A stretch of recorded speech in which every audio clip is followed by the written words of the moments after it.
Agora, na Rádio e TV Câmara, Painel Eletrônico. Bom dia! Hoje é sexta-feira, 10 de maio de 2024. São exatamente 8 horas em Brasília. Este é o Painel Eletrônico. Estamos ao vivo na Rádio Câmara e na TV Câmara.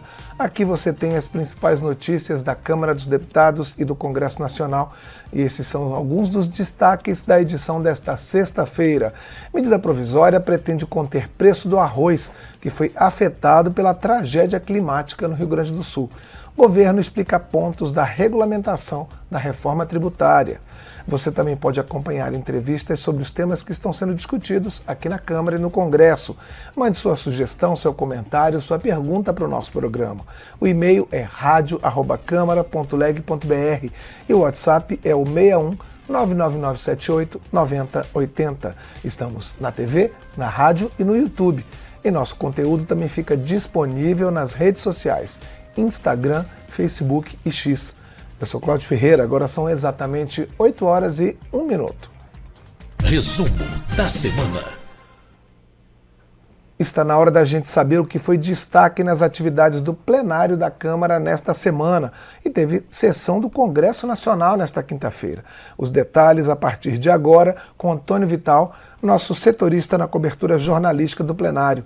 Olá, Vital. Olá, Cláudio. Olá, ouvintes da Rádio Câmara, quem está nos assistindo também pela TV Câmara, pelo YouTube. Pois é, a semana foi muito carregada, viu? Sua lista aqui é extensa. Eu trouxe até uns papeizinhos aqui para consultar, viu? Então, se eu me enrolar aqui, você me dê um desconto, porque foi muita coisa. Não se preocupe. Então, a gente vai começar, infelizmente, pelo assunto mais urgente, são as consequências da tragédia no Rio Grande do Sul e o que o Congresso, o Parlamento, está fazendo para apoiar as vítimas das inundações. Pois é, na segunda-feira, que é um dia não usual para as sessões do plenário da Câmara, os deputados já se reuniram para adotar as primeiras medidas, que foi a aprovação do decreto de estado de calamidade que foi enviado ao Congresso pelo governo. A decretação do estado de calamidade é importante porque dispensa tanto o governo do Rio Grande do Sul como o governo federal de algumas punições caso não sejam cumpridas umas exigências daquela legislação que trata de teto de gastos, de ajuste fiscal. Isso significa que vai ter o dinheiro que for destinado à reconstrução do Estado, para o socorro das vítimas, etc., em certa medida não será contabilizado dentro daqueles limites de gastos que geralmente é imposto aos estados, né? Por exemplo, se um estado ultrapassar o limite máximo de gastos previsto na legislação, ele pode sofrer punições. Ele pode, por exemplo, deixar de receber recursos do governo federal, pode ter que pode ser proibido, por exemplo, de contratar operações de crédito e outras. Então, o estado de calamidade permite uma maior flexibilidade no uso de recursos. Uma coisa parecida aconteceu na pandemia, não sei se você lembra que foi aprovado aqui no Congresso, aquele que chamaram orçamento de guerra. Foi justamente para isso, para permitir que recursos destinados a um socorro imediato possam ser usados sem punições. Sim, regras excepcionais para uma situação excepcional. Isso, né? Exatamente. Então, isso na segunda-feira já foi feita essa sessão do plenário, em que foi aprovado isso.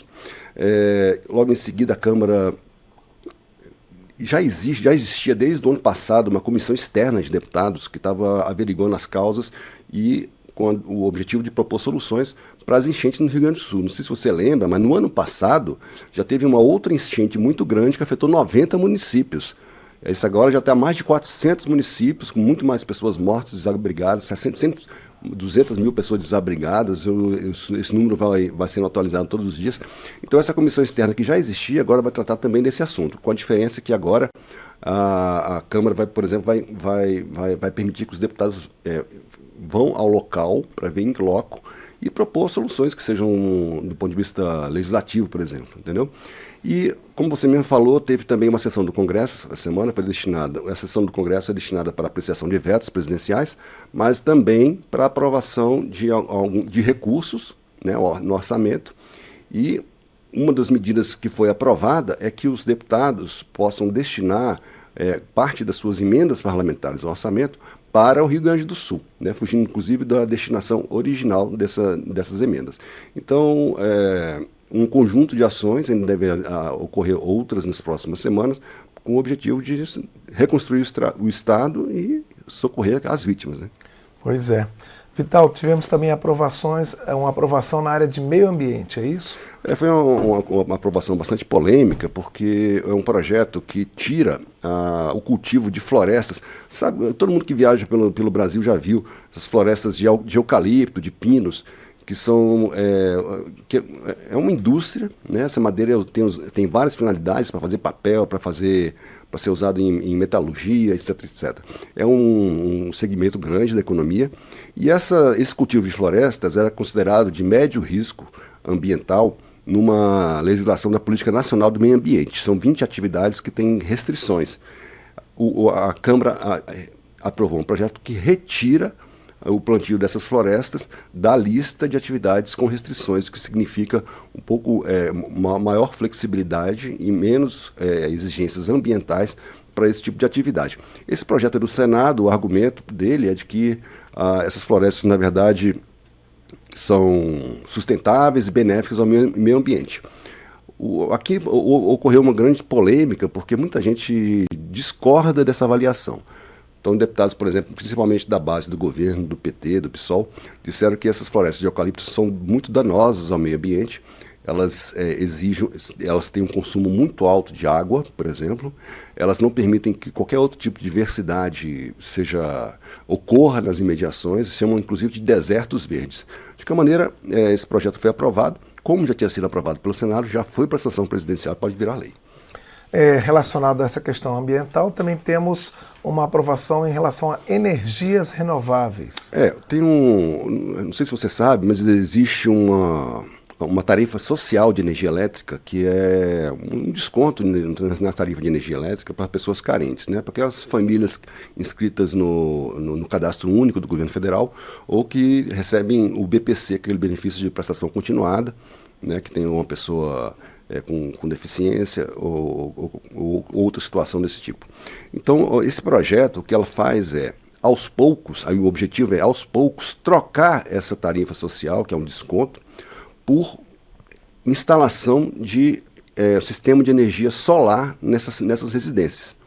Houve uma discussão porque muitos deputados acham que esses benefícios são pagos por todos os demais consumidores de energia elétrica. Mas o argumento vencedor acabou sendo o de que você vai reduzir o volume de subsídio que é usado para a tarifa de energia social, né, para esses descontos, porque você aos poucos vai substituir essa tarifa pela energia solar. E a pessoa assim deixa de consumir a energia elétrica das distribuidoras. Bem, do meio ambiente a gente vai para a economia, né? A gente teve também o exame de propósito em relação à arrecadação do governo. No ano passado, o governo editou uma medida provisória que deu muita polêmica e muita discussão aqui no Congresso, que tratava de vários assuntos. A mesma medida provisória tratava de desoneração da folha de pagamento de 17 setores da economia, tratava também de restrição àquele programa emergencial de retomada do setor de eventos, o PERSE, e também tratava desse outro assunto, que é a compensação tributária para empresas que conseguiram na justiça o direito de receber de volta o que pagaram a mais em impostos. Houve uma discussão política muito grande. Essa questão do PERSE e da desoneração acabou saindo dessa medida provisória e foram tratadas em projetos de lei separadamente, porque tinha muita polêmica e muita oposição a esse. Então a medida provisória acabou se tratando apenas dessa que se chamam de crédito fiscal. A empresa ganha na justiça uma ação dizendo que pagou a mais de impostos. O que acontece? Essa empresa pode descontar nos impostos futuros aquilo que pagou a mais. Esse montante, segundo o governo, estava sendo feito de uma vez só, o que prejudicava a arrecadação do governo. Então, essa medida provisória limita, parcela esses descontos que as empresas poderão fazer no pagamento do imposto de renda em até 60 meses. E deixa que o desconto numa parcela única seja feito apenas para aquelas dívidas com mais de 10 milhões de reais. Tivemos também a área de saúde com alguns projetos. Queria que você destacasse quais foram eles. Bom, primeiro, um projeto que foi aprovado aqui na Câmara permite que a ecoterapia seja incluída como terapia no Sistema Único de Saúde, no SUS. A ecoterapia é aquela terapia que é feita com o uso de cavalos. ela é muito eficaz, segundo os médicos, a comunidade científica, para pessoas, por exemplo, que têm algum problema de mobilidade, que têm alguma deficiência física, inclusive para pessoas com síndrome de Down, com autismo, com esclerose múltipla. É uma terapia muito usada para esses casos, porque estimula as pessoas. Então, esse projeto permite que o SUS inclua essa ecoterapia entre as terapias permitidas no Sistema Único. Então, os estados e os municípios poderão fazer, por exemplo, parcerias com entidades para permitir isso. Houve uma discussão a respeito de gastos, né, mas o projeto acabou aprovado por ampla maioria.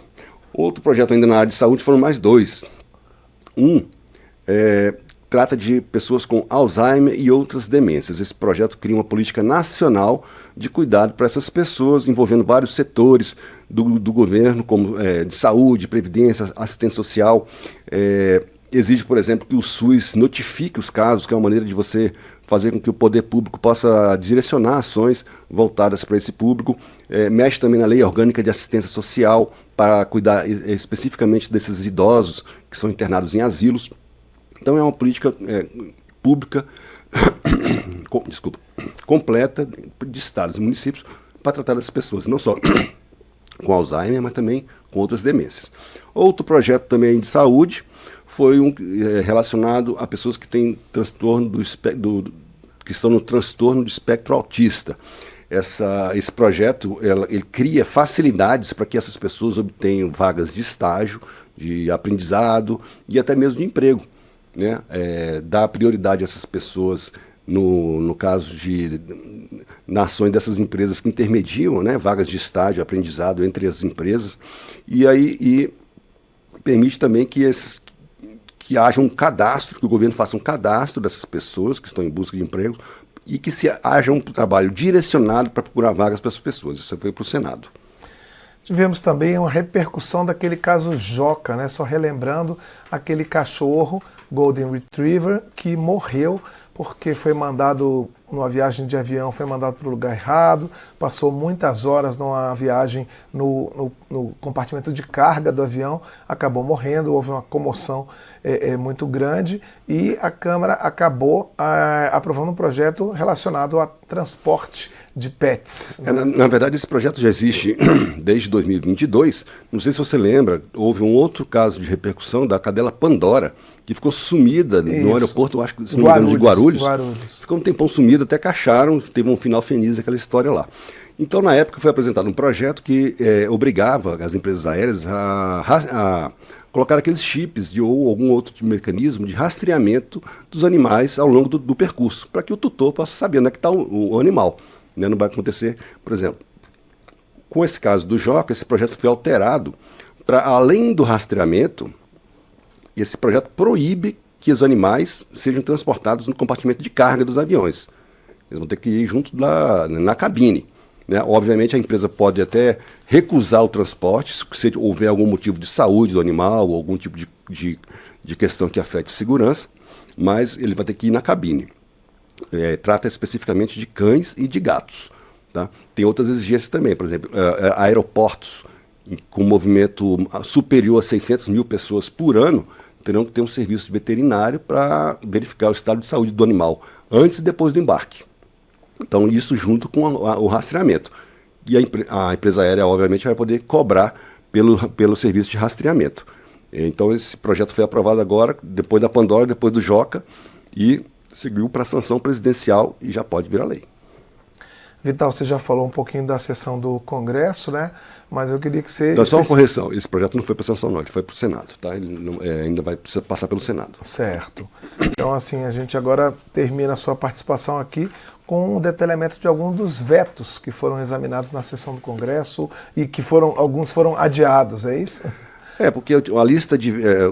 não sei só para explicar para quem não sabe, quando o Congresso aprova uma lei, o presidente da República sanciona essa lei, mas ele pode sancionar vetando alguns trechos, ou pode inclusive vetar totalmente a lei. O Congresso depois tem que analisar esse veto e pode derrubar o veto ou manter o veto. Geralmente existe um acordo entre governos, partidos e todos os demais partidos, em que alguns vetos são mantidos, outros são derrubados, etc, etc. Ontem a sessão foi demorou muito, porque não teve acordo sobre vários assuntos. Alguns assuntos mais polêmicos ficaram para a próxima sessão do Congresso, que deve ser daqui 2 semanas. Entre eles, uma questão polêmica, que é aquela das saidinhas dos presos, né? Que existe um projeto que foi aprovado que proíbe a saidinha dos presos, só permite em alguns casos, por exemplo, se o preso for estudar ou etc. O presidente Lula vetou um trecho desse projeto e a oposição aqui na Câmara quer derrubar. O governo conseguiu adiar essa aprovação. Da mesma forma, foi adiada a aprovação, a apreciação de um veto. Esse foi feito ainda pelo ex-presidente Jair Bolsonaro, aquele projeto que substituiu a Lei de Segurança Nacional, que é a Lei do Estado Democrático de Direito. Essa lei é muito criticada na época era a oposição e hoje a base do governo, porque trata, por exemplo, de como a polícia deve agir em manifestações, manifestações na rua que a gente vê por aí, né? Muita gente Cunho político. Isso. E também essa lei trata, inclusive, de punição para fake news, quando essa fake news ameaçar o Estado Democrático de Direito. O ex-presidente Bolsonaro vetou esses trechos na época e o governo atual quer derrubar esses vetos. Então, como não houve acordo em nenhuma nem outra, essas duas propostas, esses 2 vetos, foram transferidos para a próxima sessão. Mas alguns vetos foram derrubados. Um deles, por exemplo, não sei se você lembra, mas o Congresso aprovou a regulamentação daquelas chamadas bets, que são aquelas apostas esportivas, geralmente, né, que a pessoa pode ser feita online, que está muito popular hoje em dia, mas tinha sido vetado um trecho que tratava de tributação dessas bets. Esse trecho foi derrubado e, com isso, as apostas com prêmios somados num valor de até R$ 2.259, dentro de um mês, não serão tributados com a derrubada desse veto. Outro trecho de outro projeto polêmico que também foi derrubado o veto é a respeito do controle e registro de defensivos agrícolas, que antigamente eram chamados de agrotóxicos. O projeto aprovado aqui no Congresso, ele centralizava no Ministério da Agricultura todo o processo de controle e registro desses agrotóxicos. Muita gente criticou os ambientalistas e parte da bancada atual do governo, dizendo que, dessa forma, você deixava em segundo plano a atuação de órgãos ambientais, como o IBAMA, o Ministério do Meio Ambiente, nesse processo. Isso tinha sido vetado, porém o Congresso derrubou o veto, então volta a valer o que foi aprovado aqui na Câmara e no Senado, que é centralizar essas questões no Ministério da Agricultura. Teve outros vetos derrubados também, por exemplo, adicional salarial para defensores públicos que atuarem em mais de um município, que foi um projeto apresentado pela própria Defensoria Pública, com argumentos de que não existem defensores públicos em todos os municípios e seria uma maneira de você estimular a interiorização do serviço. Isso tinha sido vetado e houve um acordo, inclusive com participação da Defensoria Pública, e esse veto acabou sendo derrubado. Então, a próxima sessão do Congresso marcada para o fim do mês. Este foi Antônio Vital, repórter da Rádio Câmara, trazendo para a gente o detalhamento de tudo que foi examinado e aprovado, tanto pelo plenário da Câmara quanto em sessão do Congresso. Vital, muito obrigado pela sua participação mais uma vez. Até a próxima. Agora são 8h18. Câmara discute impacto da reforma tributária no transporte rodoviário. O repórter João Gabriel Freitas acompanhou esse debate. A Câmara dos Deputados debateu o impacto da reforma tributária sobre o transporte rodoviário de cargas. Esse foi o tema de um seminário do setor promovido pela Comissão de Viação e Transportes da Câmara. Fernando Bombelli, representante da Receita Federal, destacou que a nova contribuição prevista para os transportes de cargas é a mesma que a de outros setores e deve girar em torno de 26,5%. Ele afirma que uma das mudanças no cálculo para o setor é que as cotas estaduais e municipais sobre os bens de consumo levarão em consideração as regras do destino da carga, ao contrário do que ocorre atualmente. Por exemplo, um produto transportado da Bahia até o Pará pagará os tributos estabelecidos pela norma paraense. Fernando Bombelli também explica que não há alterações definidas em relação ao preço dos combustíveis, mas ele ressalta que a reforma tributária estipula uma taxa única para todo o país para evitar grandes mudanças. evita sobressaltos. O problema é que aí você tem um custo, está aplicando no seu frete um custo X, e aí o combustível aumenta 10, 20, 30% no impacto. Então, essa média, que vai ser de 36 meses para trás, vai garantir, então, uma alteração anual da alíquota de REN, de modo que a gente não tenha surpresa. Apesar das transportadoras de carga não terem benefícios em relação à parcela de contribuição, o Congresso criou uma linha de crédito especial para ajudar nos custos. Alessandra Teixeira, advogada especializada em tributação de transportes, esclarece que os impostos ligados à entrega de bens de consumo são pagos pela empresa que compra a mercadoria. A advogada explica que normalmente esse valor é repassado no preço do frete. Para diminuir o impacto tributário, essa alíquota vai ser revertida em forma de crédito para a contratante da transportadora. Então, o transportador vai repassar essa tributação para o contratante e que isso faria com que os efeitos da tributação na cadeia para o transportador de carga se reduzissem. E a empresa que estiver contratando o serviço de carga, ela vai se creditar integralmente desse valor. O deputado Diego Andrade, do PSD Mineiro, frisa que o objetivo da reforma, que está sendo regulamentada pelo Congresso, não é aumentar a arrecadação pública, mas simplificar o sistema de contribuição. O parlamentar teme que a carga tributária que incide sobre o transporte de cargas fique maior do que o setor pode suportar.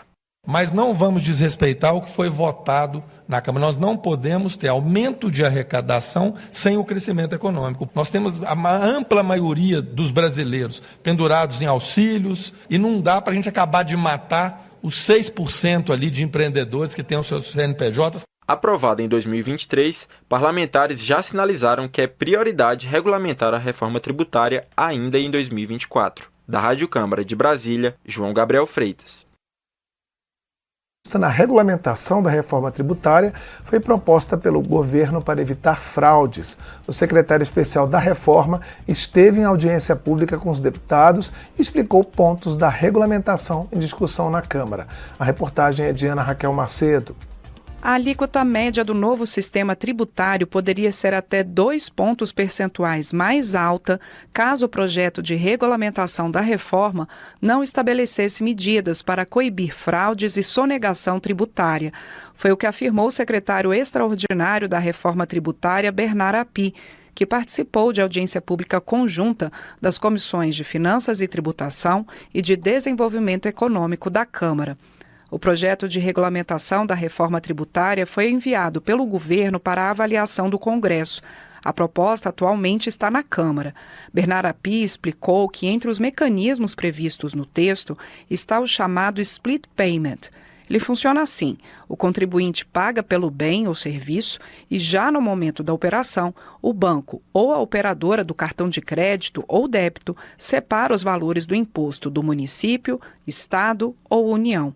Na avaliação do secretário da Reforma Tributária, a medida fecha eventuais brechas para a sonegação dos novos impostos e favorece os bons pagadores. Todo esse modelo, via crédito vinculado ao recolhimento, via split payment, todo esse modelo que reduz muito o espaço de sonegação e fraude, ele sozinho explica aí uma redução de mais de 2 pontos na alíquota do imposto. Se tirar isso de dentro do projeto, nós estamos falando o seguinte: olha, se eu mantiver o nível atual de sonegação e de inadimplência, nós estamos falando uma alíquota mais de 2 pontos maior do que ela seria com o modelo que está sendo proposto. Quem se beneficia disso? Os bons pagadores. Durante a audiência pública, os deputados fizeram diversos questionamentos ao secretário. Eles mostraram preocupação com a possibilidade de o projeto de regulamentação impedir os empregadores de aproveitar os créditos gerados na aquisição de plano de saúde para os seus funcionários. Isso prejudicaria as empresas que vendem esses planos. O deputado Fernando Monteiro, do PP de Pernambuco, alertou para o risco dessa situação. Quando a gente, secretário, tira as pessoas do plano de saúde, traz para o SUS. Então, de repente, a gente pode estar aumentando demais a despesa do SUS. Bernard Api, no entanto, descartou aumento de carga tributária para as operadoras de planos de saúde. Segundo ele, cálculos do governo apontam que a alíquota total do setor de saúde deve ficar em torno da atual, ou seja, cerca de 10,6%. Além disso, as operadoras serão beneficiadas pela possibilidade de recuperação de créditos com despesas administrativas, o que hoje não é permitido. O secretário extraordinário da Reforma Tributária adiantou que o governo estuda a possibilidade de que o cashback seja vinculado a um cartão específico, separado do cartão de benefício. Instituído pela Reforma Tributária, o mecanismo permite que as famílias inscritas no Cadastro Único de Programas Sociais, o CadÚnico, recebam de volta parte dos tributos incidentes sobre os produtos consumidos. A ideia, segundo Bernardo Api, é que o cartão específico para o cashback permita que as pessoas vejam quanto pagaram e quanto estão recebendo de imposto. Da Rádio Câmara, de Brasília, com informações de Janari Júnior, Ana Raquel Macedo. Agora são 8 horas e 25 minutos em Brasília. Este é o painel eletrônico, ao vivo pela Rádio Câmara, TV Câmara e YouTube. A deputada pede respeito no debate dentro das universidades. A repórter Noelle Nobre acompanhou a discussão sobre violência política nas instituições. Mediadora de uma audiência pública que discutiu a violência nas universidades por intolerância à diversidade de pensamento, a deputada Adriana Ventura, do Novo de São Paulo, defendeu o debate respeitoso de ideias e a liberdade de divergir nos espaços de ensino. Ela também condenou casos de violência protagonizados por estudantes com pontos de vista opostos sobre a política brasileira ou mesmo sobre o conflito em Israel, que tem gerado polêmicas atualmente.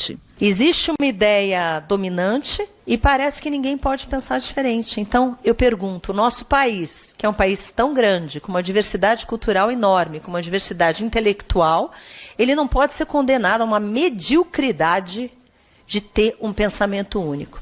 Ele não pode se sujeitar a uma ditadura, seja de esquerda, seja de direita, seja de qualquer tipo de ditadura de pensamento. No debate promovido pela Comissão de Educação da Câmara dos Deputados, estudantes que se declaram de direita disseram ter sido vítimas de violência em eventos estudantis por pensar diferente de estudantes de esquerda.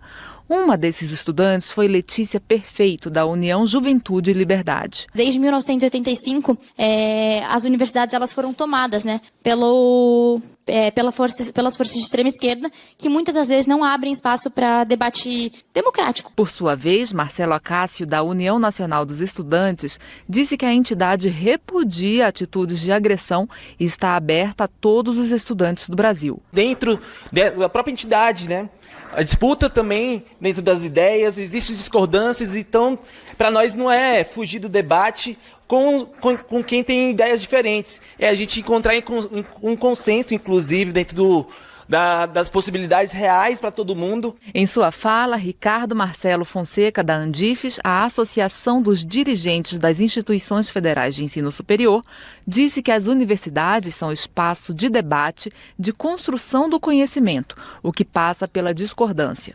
O confronto de ideias, no entanto, pressupõe consistência nas posições. Elas não significam um vale-tudo. Eu acho que nós vivemos um tempo, vou falar isso com uma terceira premissa, em que, lastimavelmente, existem muitas polarizações e que opiniões, às vezes as mais absurdas, às vezes terraplanistas, às vezes negacionistas, entram num debate público ou num debate acadêmico se travestindo de ciência, sendo um lugar de liberdade, sendo um lugar de discussão aberta, e assim tem que continuar sendo. Nós temos que calibrar esses conceitos hoje tão discutidos como diversidade de pensamento e liberdade de expressão dentro desse filtro. A polarização dos pensamentos também foi apontada por Bruno Bimbi, da Organização de Combate ao Antissemitismo Stand With Us Brasil. A reflexão dele foi no sentido de retomar o diálogo, recuperar o respeito e substituir o xingamento pelo argumento. Da Rádio Câmara de Brasília, Noelle Nobre. O governo detalha na Câmara dos Deputados Plano Nacional de Abastecimento Alimentar. O repórter José Carlos Oliveira tem mais detalhes sobre o texto previsto para julho.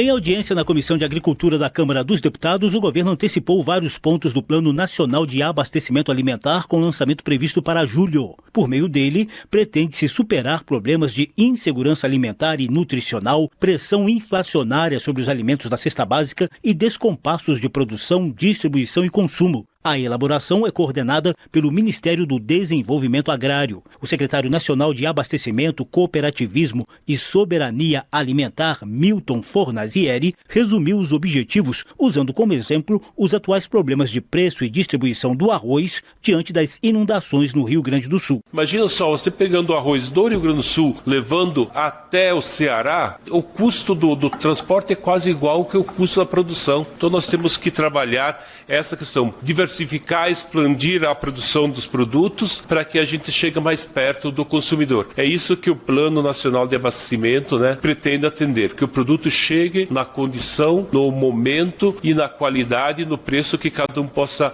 adquiri-lo. Entre os principais eixos do futuro Plano Nacional de Abastecimento Alimentar estão produção de alimentos saudáveis, combate a perdas e desperdícios e ações de educação alimentar e nutricional, sacolões e unidades de abastecimento populares, além de bancos de alimentos nos CEASAs, são algumas das estratégias previstas para superar entraves de distribuição e comercialização. Também está prevista a criação de um observatório dos preços para conter flutuações exageradas, segundo Roseli Zerbinato, coordenadora de aquisição e distribuição de alimentos do Ministério do Desenvolvimento Agrário. E esse plano não pode ser uma coisa assim etérea, que fica no papel. Nós vamos querer executar. Então, tem uma estrutura que vai ter o diagnóstico, programas e ações, indicadores, metas e prazos e mecanismos de monitoramento e avaliação. O plano do governo tem o apoio da FAO, órgão da ONU para a Agricultura e Alimentação. O comitê gestor prevê a participação de 7 ministérios, além da Companhia Nacional de Abastecimento e dos Conselhos Nacionais de Segurança Alimentar e Nutricional e de Desenvolvimento Rural Sustentável, CEASA Minas e CEAGESP, responsáveis pela distribuição de 40% dos produtos in natura do país, também devem integrar o comitê gestor em uma sinalização de que as 2 empresas públicas federais serão retiradas do Programa Nacional de Desestatização, onde estão desde os governos Temer e Bolsonaro. O organizador do debate, o deputado Padre João, do PT de Minas Gerais, prevê novos encontros na Comissão de Agricultura a fim de contribuir com os ajustes finais do Plano Nacional de Abastecimento Alimentar até julho. Nós vamos discutir a nova cesta básica. É o guia alimentar. Então é um conjunto de debates que a gente quer fazer para contribuir também nesse processo. O debate também contou com representantes do Ministério da Agricultura e do Conselho Federal de Nutricionistas. Da Rádio Câmara de Brasília, José Carlos Oliveira. Agora, pelo horário de Brasília, 8 horas e 32 minutos. E a gente continua abordando as propostas que estão sendo examinadas pela Câmara para apoiar as vítimas da tragédia climática no Rio Grande do Sul e, é claro, de outros eventos como esse que, infelizmente, podem vir a acontecer no futuro. Foi apresentado um projeto que inclui municípios em situação de emergência ou de calamidade pública na Política Nacional de Segurança Alimentar e Nutricional, para garantir a alimentação a essa população diretamente atingida por enchentes e outras consequências das mudanças do clima. A gente vai saber detalhes dessa proposta com o autor, o deputado Padovani, do União do Paraná, que já está em linha conosco. Bom dia, deputado. Bom dia, Cláudio. Como você está? Tudo bem? Tudo certo, deputado. Muito obrigado pela sua presença aqui no painel eletrônico. Eu gostaria que o senhor começasse dando ressaltando alguns pontos dessa Política Nacional de Segurança Alimentar. Por que ela é importante e quais são alguns detalhes, só para a gente se situar em relação a essa política. Claro, a Política de Segurança Alimentar, nós sabemos que hoje no Brasil nós temos na linha da pobreza 60 milhões de brasileiros. O que quer dizer estar na linha da pobreza? Que pelo menos uma vez ao mês a pessoa não sabe se vai se alimentar, se não sabe se vai ter condição ou se vai se alimentar uma vez ao mês. São 60 milhões de pessoas. É essa a forma de fazer o cálculo. E nós temos no Brasil mais de 30 milhões de pessoas que não se alimentam 2 vezes ao mês. que não se alimentam de forma nutricional e satisfatória 2 vezes ao mês. Com esses dados, foi criada uma política nacional através do Conselho Nacional de Segurança Alimentar, que é uma política para atender essas pessoas. O nosso projeto visa diminuir a burocracia em eventos climáticos, que quando uma cidade entra em estado de calamidade ou de emergência, ela pode automaticamente incluir o município em situação de calamidade pública entre os beneficiários da Política Nacional de Segurança Alimentar e Nutricional. Deputado, e na prática, né, a partir dessa inclusão na política, o que isso facilita num momento de tragédia, como a gente está vendo no Rio Grande do Sul, num momento de emergência em que tudo tem que ser feito muito rápido? Na prática, ela diminui a burocracia.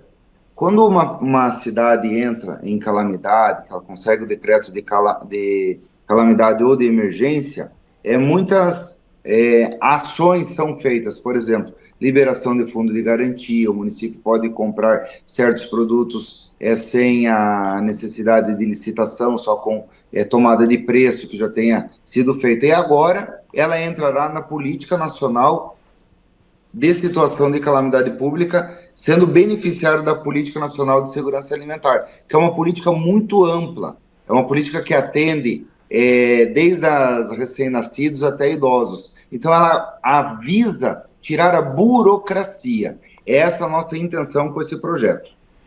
Deputado, em relação especificamente à tragédia do Rio Grande do Sul, o senhor que é do Paraná, está bem próximo aí dessa área, que relatos o senhor tem tido sobre dificuldades das pessoas, especificamente em relação à alimentação, né? Tanto pessoas que estão isoladas, quanto pessoas que estão nos abrigos. A gente sabe que tem uma corrente de solidariedade muito forte do resto do país para enviar muitos donativos para lá, mas que dificuldades que vocês têm visto em relação à alimentação, em relação à garantia da alimentação para essas pessoas? Não, é uma tragédia sem precedentes. Você não tem como garantir a alimentação, onde você não tem um estoque de comida em casa, você não tem gás, você não tem fogão, você não tem geladeira, você não tem água potável.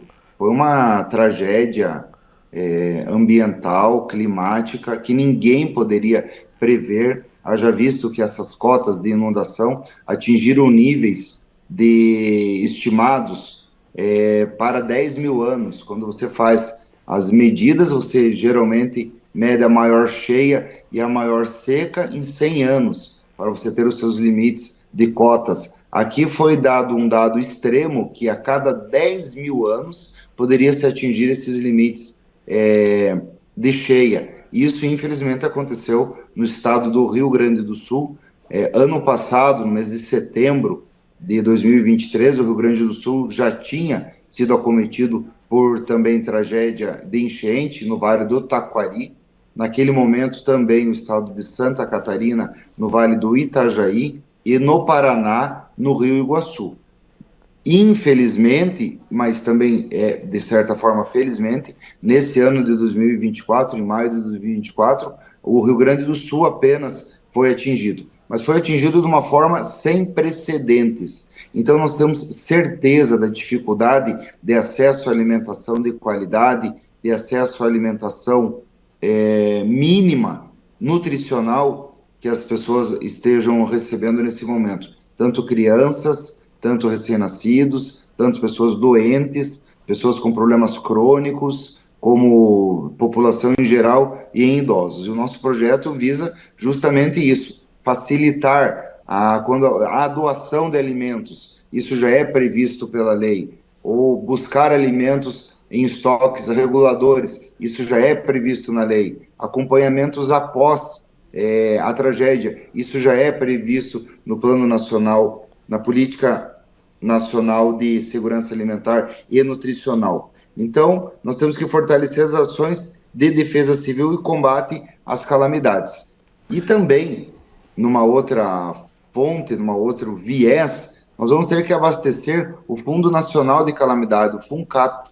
E esse sim aí auxiliar também a Política Nacional de Segurança Alimentar, porque tudo é um elo. Não adianta apenas você ter o papel, ter a lei, mas não ter recursos para isso. Isso ele tem que andar juntos. Deputado Padovani, voltando à sua proposta, por quanto tempo duraria essa ajuda extra, né, essa inclusão na política nacional, essa desburocratização? Durante todo o tempo do estado de calamidade, o que prevê a sua proposta? Sim, durante todo o tempo. Geralmente, a calamidade ela prevê por 6 meses. Então, a proposta automaticamente entrou na emergência, entrou em calamidade, da mesma forma que já é acionado os controles de Estado, de defesa civil, de bombeiros, de segurança pública, entra agora também a Política Nacional de Segurança Alimentar e Nutricional, com todo o aparato nacional. E é importante, Cláudio, nós esclarecermos que esse programa ele é muito amplo e ele não vai atingir apenas as cidades com calamidades de enchentes, mas também as cidades que têm seca. Quando entra uma cidade em calamidade pública ou emergência por causa da seca, o nosso projeto ele também vai contemplar. Por quê? Porque a seca ela é um mal invisível. A seca ataca as pessoas, a questão nutricional das crianças, dos idosos, de uma forma invisível. Quando há enchente, nós vemos que a água subiu, que ela foi instantânea, ela foi de um dia para o outro, em uma semana você mudou toda aquela realidade da população.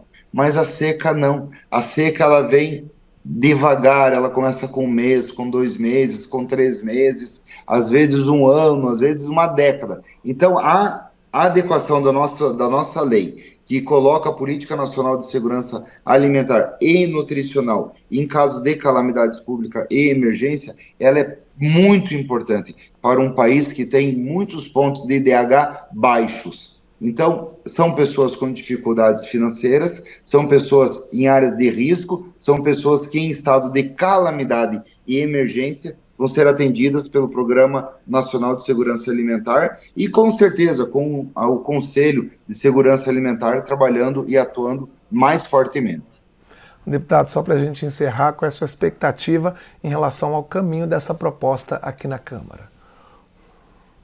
Olha, nós temos já estivemos com o presidente Arthur Lira, com uma comissão que existe na casa hoje, aproximadamente mais de 100 projetos para aprovação em caso de calamidade, em caso de emergência. Nós vamos fazer uma força-tarefa e provavelmente no mês de junho haverá uma semana para nós unificarmos todas as propostas propositivas com a intenção de desburocratizar. Nossa intenção é não criar mais lei para criar dificuldades de acesso às pessoas à alimentação, à questão de remédios, à questão de água, à questão de combustíveis. Então, esses projetos, que são mais de 100, nós vamos estar trabalhando no mês de junho, fazendo com que, transformando em um projeto só, e que esse projeto tenha efetividade, porque nós sabemos que, infelizmente, catástrofes climáticas não são previsíveis e elas tendem a aumentar,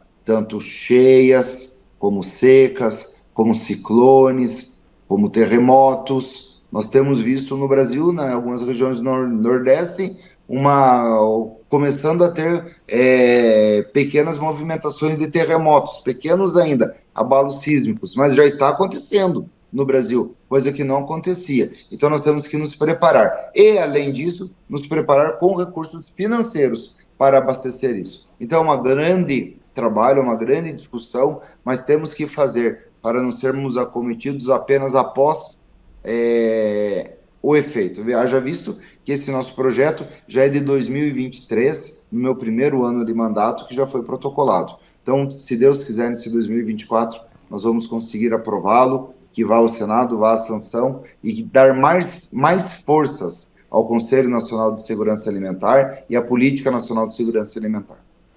Nós conversamos aqui no painel eletrônico com o deputado Padovani, do União do Paraná, sobre a proposta que ele apresentou e que inclui cidades que estejam em situação de emergência ou de calamidade pública na Política Nacional de Segurança Alimentar e Nutricional. Deputado, eu queria agradecer mais uma vez a sua presença aqui no painel eletrônico e a gente deseja boa sorte no caminho desse projeto aqui na Câmara. Eu que agradeço, Cláudio, a você e a toda a sua equipe, a oportunidade de falar com o nosso Brasil. Obrigado, bom fim de semana, deputado. Obrigado. Agora são 8 horas e 44 minutos em Brasília. A medida provisória deve conter pressões de distribuição e preço do arroz após tragédia no Rio Grande do Sul. O repórter José Carlos Oliveira acompanhou o anúncio da medida na Câmara. Por meio de medida provisória, o governo pretende autorizar a Conab, Companhia Nacional de Abastecimento, a importar arroz para superar problemas momentâneos de distribuição e de preço do produto provocados pelas inundações no Rio Grande do Sul. Em audiência na Comissão de Agricultura da Câmara dos Deputados, o diretor executivo de Política Agrícola e Informações da Conab, Silvio Porto, explicou que a intenção é garantir a oferta de arroz com preço justo à população.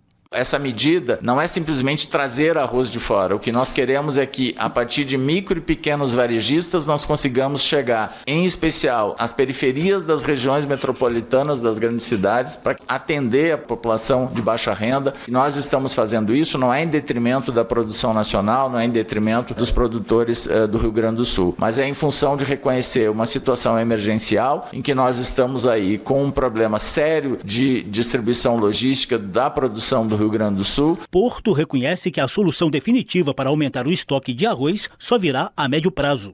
No caso do arroz, por exemplo, nós temos um limite que é de produção, inclusive. Nós não conseguimos fazer, nesse primeiro momento, a recomposição de estoques públicos de produtos estratégicos, como é o caso do arroz, exatamente porque, se nós entrarmos comprando, nós vamos elevar ainda mais o preço. Então, esse é um problema que, certamente, vai ser resolvido no médio prazo. O secretário adjunto do Ministério da Agricultura, Silvio Farnese, também justificou a importação extra com a intenção de manter o estoque e evitar que oportunistas se aproveitem da crise de distribuição do produto vindo do Rio Grande do Sul para aumentar o preço.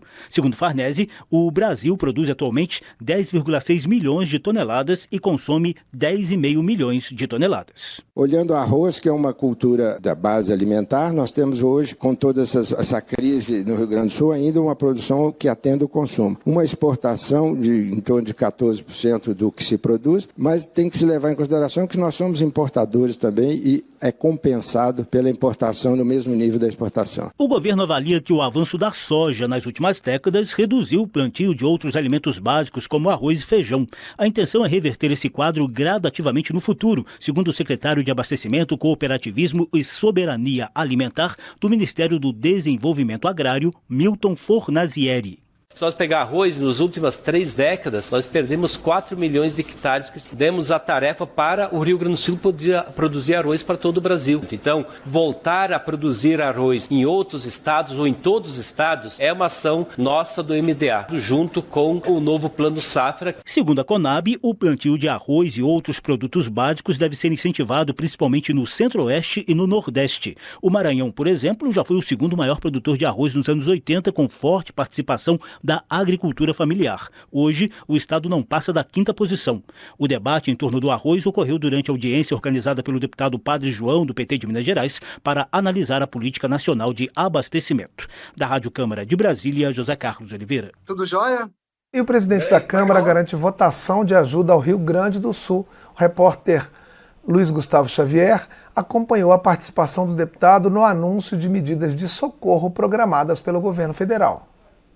O presidente da Câmara dos Deputados, Arthur Lira, reafirmou o empenho dos deputados em votar propostas que possam reestruturar o estado do Rio Grande do Sul após a tragédia dos últimos dias causada pelos temporais. Lira participou de evento nesta quinta-feira no Palácio do Planalto, em que o governo anunciou medidas de auxílio aos gaúchos. Com toda essa expertise de votações, eu queria aqui reafirmar todo o nosso empenho para estarmos solícitos como estivemos na segunda-feira. Minutos após a decretação do decreto de calamidade, a Câmara já estava votando e votando por unanimidade o reconhecimento do decreto, que permitirá todas as ações para que o governo possa atender muito rapidamente ao povo gaúcho.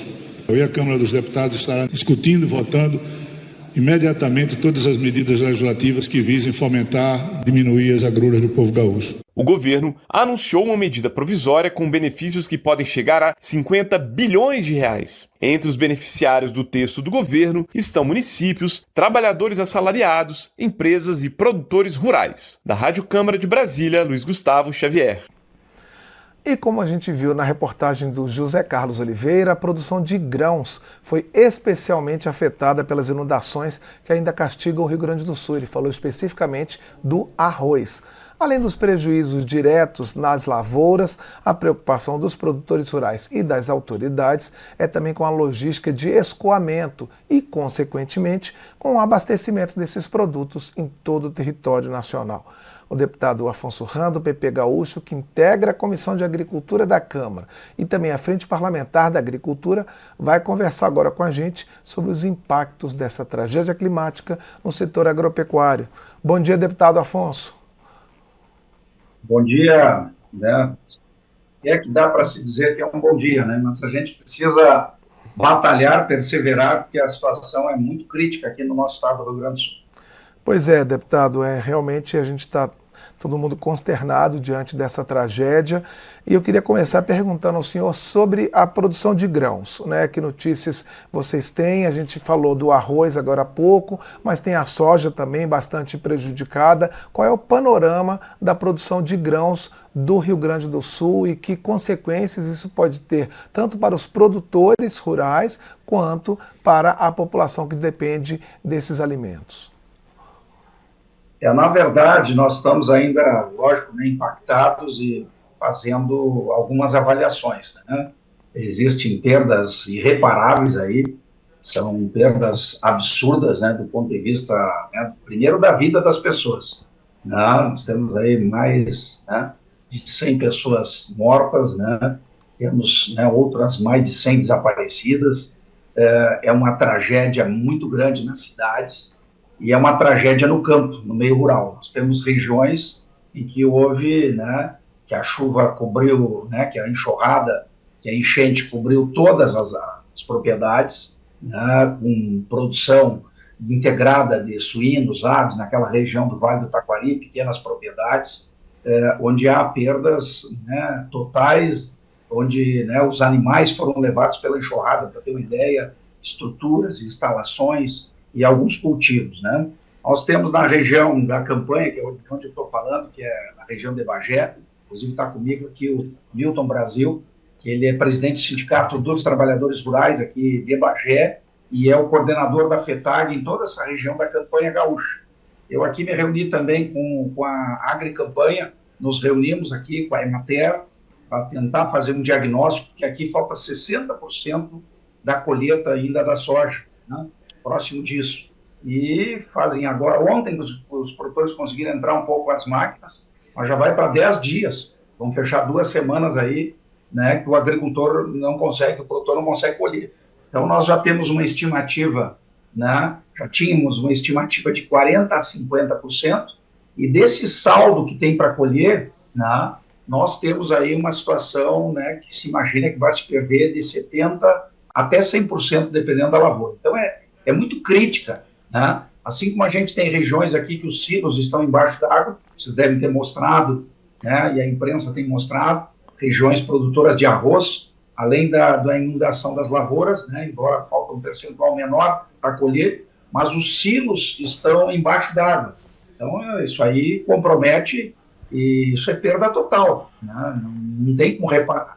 Nós estamos com um problema também de falta de energia elétrica, né? Que aqui tem uma empresa que ganhou a concessão, foi privatizada, que é a Equatorial CE, Equatorial NCE, e onde a gente tem faltas de luz, e relatando aqui em regiões de produção, que isso é pior ainda, regiões não atingidas tão fortemente, como Dom Pedrito, vamos dar um exemplo, e aí nós temos os silos sem funcionamento da energia elétrica, não tem como aerar, fazer a aeração, e aí o produto começa, né, a largar os gases, né, metano, até com risco de explosão, e comprometimento dos grãos e com perda. Então, é realmente uma tragédia muito grande na área do leite. Os produtores de leite também ficaram sem energia em muitos locais. Tem regiões que perderam até os animais. Nós temos, né, situações muito críticas. Então, a gente vai estar precisando de um socorro, né?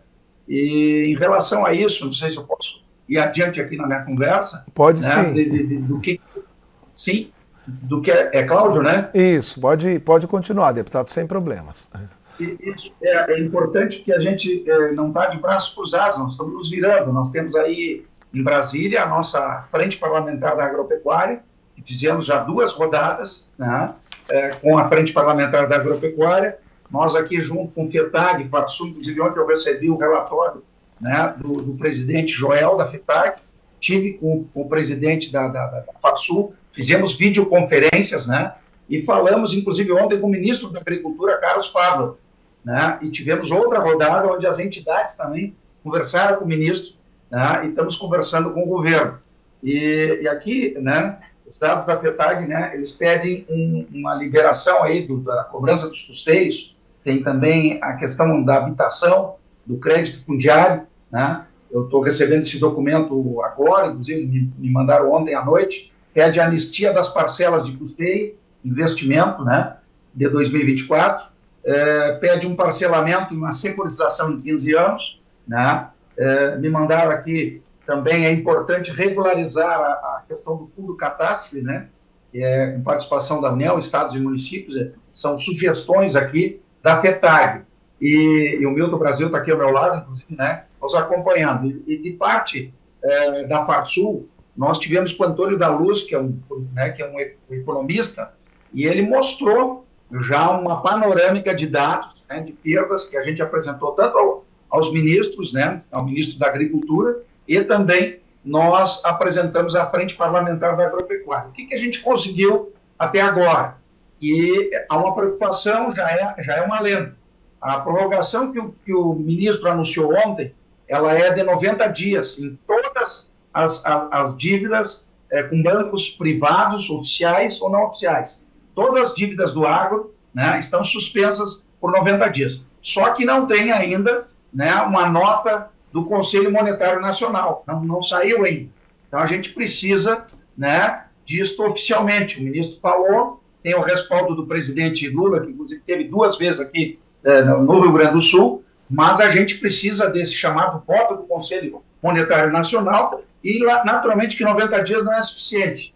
Mas é suficiente aí, por isso a FETAG pede 120, a gente precisa desse prazo, porque vamos ter que jogar tudo isso para, junto com as outras dívidas, os outros parcelamentos, os outros investimentos, né, inclusive em máquinas, que os agricultores têm. Tem gente que perdeu o maquinário também, tá? E tem gente que tem que pagar o maquinário. Então, sobre as dívidas, o que a gente pede, e nisso nós já conseguimos um nivelamento, é um prazo, né, de 15 anos de renegociação, um juro que deve ser 0, ou no máximo, né, uma atualização de 3%, mas nós acreditamos que deveria ser semelhante ao que ocorreu há anos atrás, na década de 2000, né, que foi a securitização. Então, nós precisamos, para o Rio Grande do Sul, um mínimo de prazo de 15 anos, 3 anos de carência para o agricultor, para o produtor, da agricultura familiar ao agricultor empresarial, todos estão muito necessitados. E nós precisamos desse crédito,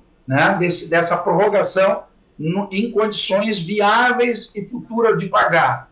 E a terceira coisa importante é garantir o crédito para os próximos cultivos, para as próximas safras, né? O produtor precisa manter o crédito, prorroga suas dívidas, né, seus investimentos, e para ter vida nova, nós precisamos que esse agricultor, né, não vá perder o acesso ao crédito, muito pelo contrário, vai precisar de suporte para se manter na produção, porque há um desestímulo muito grande. E o que a gente mais precisa fazer agora é, né, manter a moral, manter o apoio, dar o suporte para que esse agricultor não pare.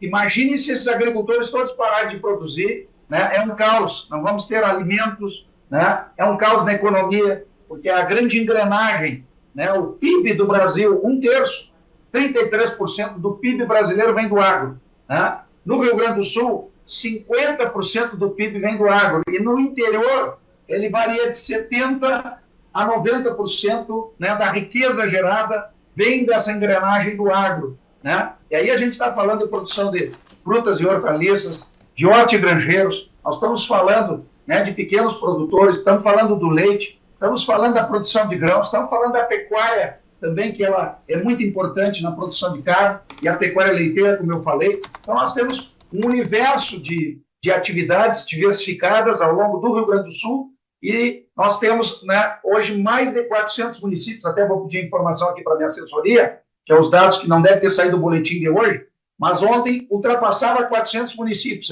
Eles vão me passar daqui uns minutos aqui para a gente ver. Imagina, nós temos 498 municípios.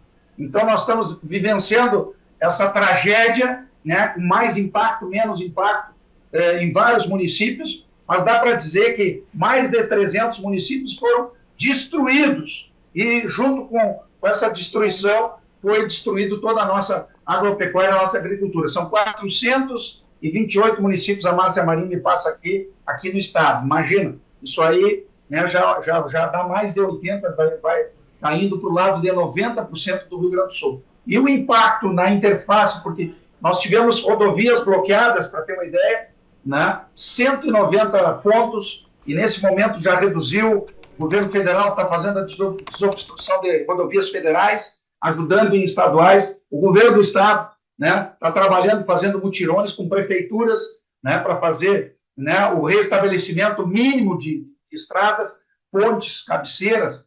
É uma tragédia. A CNN, a Confederação Nacional dos Municípios, emitiu uma nota que estima um prejuízo de mais de 7 bilhões, né, hoje. E é uma notícia. É bilionários prejuízos, né? Agora imagina, né, falando aqui do agricultor, né, é tudo que ele tem, e nesse momento, né, a gente está precisando de solidariedade, né? Inclusive eu recebi agora de manhã cedo um contato do João Luiz Correia, que é aqui um cantor, compositor, uma pessoa muito conhecida, e ele me ligou, temos uma amizade, Afonso, os agricultores do norte do país, né, tem muitos se dispondo a mandar seus maquinários para ajudar na limpeza, na reestruturação das estradas. E eu disse, pô, isso é bem-vindo. E aí ele falou das dificuldades, né, que tem para transportar essas máquinas com excesso lateral, né? Nós vamos ter que montar um mutirão. Então, vou entrar em contato agora com a Polícia Rodoviária Federal, com as lideranças do agro, né? Ontem, o IPA, o Instituto, né, Pensar Pecuária, Pensar Agro, desculpe, né, o IPA, o Nilson Leitão, me deu um telefonema, era 7h10 da manhã, uma baita da notícia que as entidades associadas, né, nos mandaram 2 carretas de água, né, potável, e eu falei com o Coronel Bueira da Defesa Civil ontem pela manhã, primeira hora, depois a minha assessoria civil contatando, e ele pediu para mandar para Eldorado, né, do Sul, que fica ao lado, né, ali do município do outro lado do Rio Guaíba, do lado de Porto Alegre, né? Então, a cidade foi arrasada totalmente. Então, as ajudas, a solidariedade tem sido grande. E aproveitar aí os meios, né? A rádio e a TV Câmara, né? Para a gente poder difundir e sensibilizar ainda mais esse lado humanitário. Nós precisamos de muita ajuda, e a gente, né, vai precisar, nesse primeiro momento que foi de salvamento, né, de preservar as vidas, agora de acolhimento às famílias, né? Temos aí não sei quantos mil desalojados, né? Nós tínhamos fora de casa aí, era 165 mil pessoas, né? E agora tem que fazer limpeza de casa, e tem lugar que não tem a casa, não tem mais nada. Imagina para onde vão voltar e quanto tempo vai levar essa recuperação. Tem o Exército Brasileiro nos ajudando muito, as Forças Armadas, né? Alguns helicópteros chegaram um pouco tarde, mas chegaram, né? Porque a tragédia foi se potencializando. Agora está crescendo as águas aqui na região próximo de onde eu estou, que é a região sul, que vem na Lagoa dos Patos, né? Então, São Lourenço, aqui para baixo, depois você tem Pelotas, né? Rio Grande, né? São José do Norte. Nós estamos, inclusive, com a travessia, a única travessia que tem aqui da região, para ser comunicado com Porto Alegre, né? É através da travessia da Balsa. Ela parou ontem, nós pedimos uma terceira balsa ao secretário Costela, né? Tem a lancha que transporta as pessoas, mas depende das condições, né? E subindo muito a água, tem que mudar até o ponto, né? A base onde vão acessar as pessoas, tanto a balsa como também, né, a lancha de pessoas. Então, há uma série de dificuldades. Inclusive, ontem o pessoal me disse, olha, essa comunicação aqui vai ter que ter uma ponte que comunica, né? Já tem o projeto para a gente não ficar isolado como estamos hoje, e devemos ficar por muitos dias, né, na região. Então, a panorâmica é dura, é difícil, mas nós já estamos fazendo, né, buscando o alento, buscando providências, né, do governo federal, apoiando todos nós e buscando na solidariedade de todos, né, esse apoio para esse primeiro momento. Vamos ter um segundo e um terceiro momento, que é o da reconstrução, que vai ser muito duro e vai precisar muito apoio, né, todas as pessoas da área urbana e, muito especialmente, também, logicamente, o meio rural.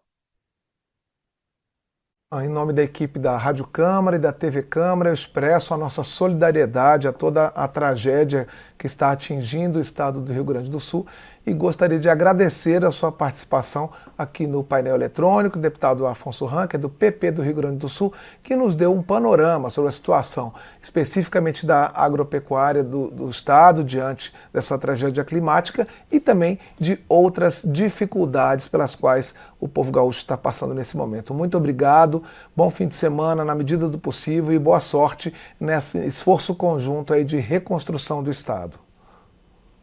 Sim, nós estamos aqui resumindo em duas palavras, né? União, né, e solidariedade. Né? Nós estamos unidos, né, esquecendo questões políticas, né, qualquer outra questão, e buscamos a solidariedade, e tenho certeza que através, né, dos meios de comunicação, da nossa TV Câmara, da Rádio Câmara, tem eco por esse país inteiro. Né? E toda ajuda, né, na dimensão que cada um possa dar ao Rio Grande, é a hora, com certeza, do Brasil ajudar o Rio Grande, nosso estado, que tanto ajudou o nosso país, principalmente na expansão do agro. Né? Todo o agro brasileiro, né, tem sempre um gaúcho na linha de frente, né, abrindo fronteiras, e a gente está hoje, né, precisando, e essa solidariedade, graças a Deus, está chegando.